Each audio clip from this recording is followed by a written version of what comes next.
À l'heure où la sécurité est la première des priorités des organisations, Microsoft investit près de 1 milliard de dollars par an sur cette problématique.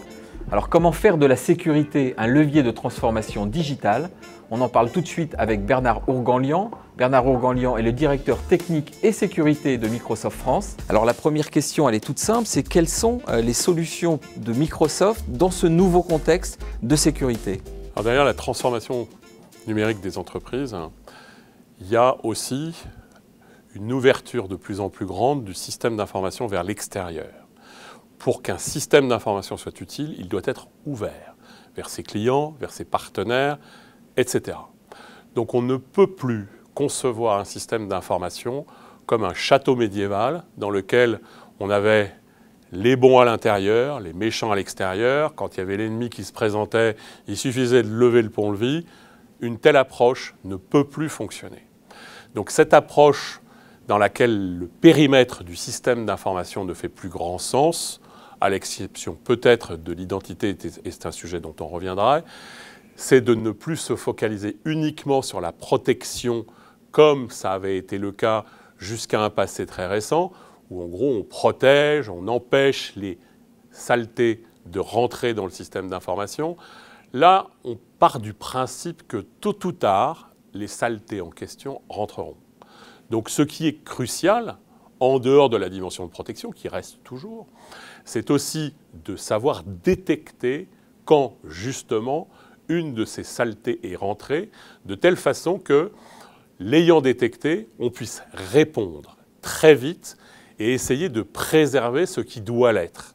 Donc la stratégie et l'approche de Microsoft en matière de sécurité, elle est fondée sur ces 3 piliers essentiels que sont bien sûr la protection, depuis les points terminaux jusqu'au data center, y compris le cas échéant l'Internet des objets, la détection en utilisant de plus en plus l'intelligence artificielle, l'analyse comportementale pour être capable dans un flux immense de données de trouver les éléments qui font du sens, et bien sûr la réponse, dès qu'on a découvert qu'il se passait quelque chose, être capable le plus vite possible de passer de la découverte à l'action.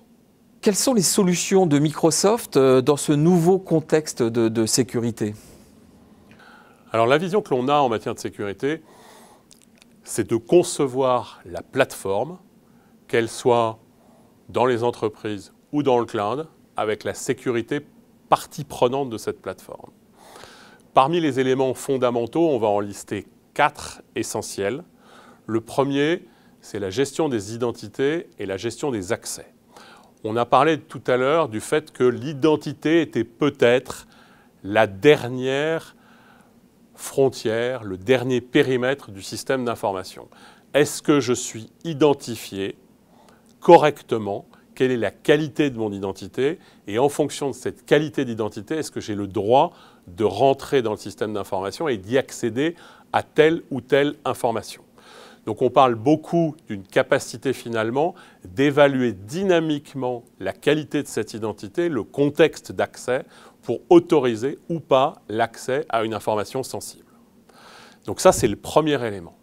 Le deuxième élément, c'est la protection contre les menaces, donc les fameuses saletés dont je parlais à l'instant.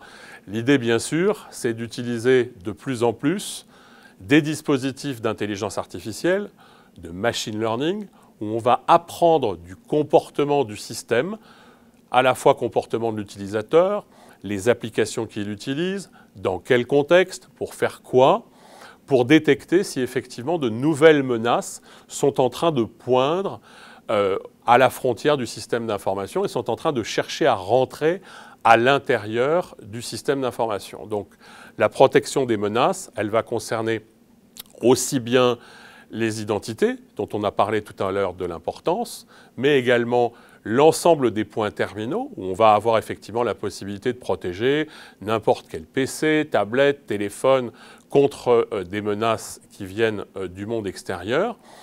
Mais l'idée, bien sûr, c'est d'intégrer cette protection des menaces dans une logique de gestion globale du système sur laquelle on reviendra dans un petit instant. Le troisième point extrêmement important et particulièrement important dans un contexte dans lequel il n'y a plus de frontières, c'est qu'il faut protéger les informations. Donc, on est à l'heure du GDPR qui va bientôt devenir faire partie de la vie de tous les jours des systèmes d'information. Donc cette notion et cette obligation qui nous est faite par la loi de protéger les données à caractère personnel.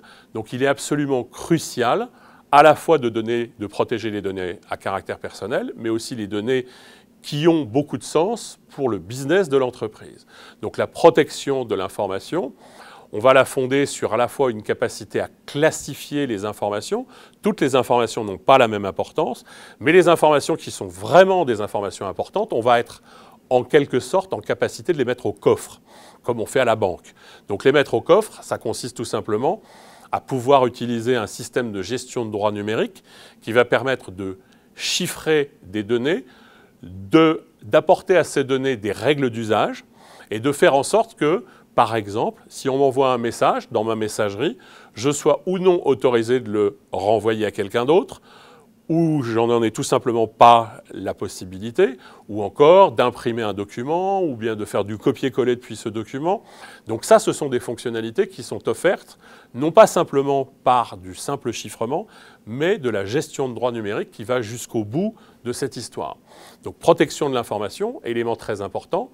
Et dernier élément, évidemment, la capacité de gérer la totalité de la sécurité dans un contexte qui est extrêmement riche en données. Il y a des événements de sécurité qui arrivent à raison de plusieurs dizaines, milliers, même par seconde.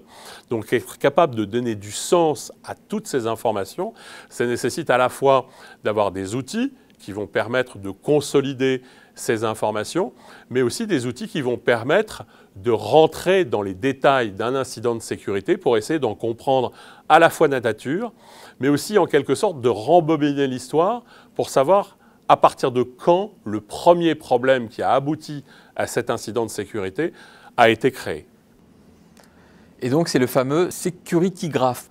Oui, c'est le fameux security graph. Donc cette idée finalement que l'on interconnecte entre eux tous les utilisateurs, tous les objets auxquels ils vont avoir la possibilité d'accéder, tous les terminaux depuis lesquels ils vont se connecter, toutes les menaces qui ont été identifiées, de telle façon qu'à travers cette immense connexion de tous les objets, aussi bien les objets qui correspondent à des problèmes en matière de sécurité, que des objets en tant qu'identité d'un utilisateur, terminal utilisé par l'utilisateur, objet connecté si on parle de l'Internet des objets, pour être capable, sur la base de ce graphe où en fait on va interconnecter l'ensemble de ces briques les unes avec les autres, de pouvoir leur donner un sens. Donc on va avoir la possibilité, dans le cadre de la gestion de la sécurité, d'utiliser à fond ce graphe de sécurité pour être à la fois capable de faire des beaux graphiques, souvent on aime bien faire des beaux graphiques, mais aussi de pouvoir, entre guillemets, jouer les enquêteurs. C'est-à-dire que quand on a un incident de sécurité, on a très souvent besoin de remonter dans le temps pour savoir quand le premier problème s'est passé, parce qu'en général, c'est là qu'il s'est passé quelque chose de grave, et c'est là qu'il faut concentrer son effort pour, par exemple, fermer une porte qui, malheureusement, avait été ouverte par mégarde. Et donc, typiquement, c'est à travers l'exploration de tout ce graphe qu'on a la possibilité de donner du sens à tous les objets et à tous les incidents de sécurité qu'on va relier au sein de ce même graphe. Bernard Roganlian, merci beaucoup. Voilà, c'est la fin de cette interview. Vous retrouvez toutes les informations relatives à la sécurité et aux engagements de Microsoft sur cette problématique sur les adresses qui s'affichent sur cet écran. Merci de nous avoir suivis. Au revoir.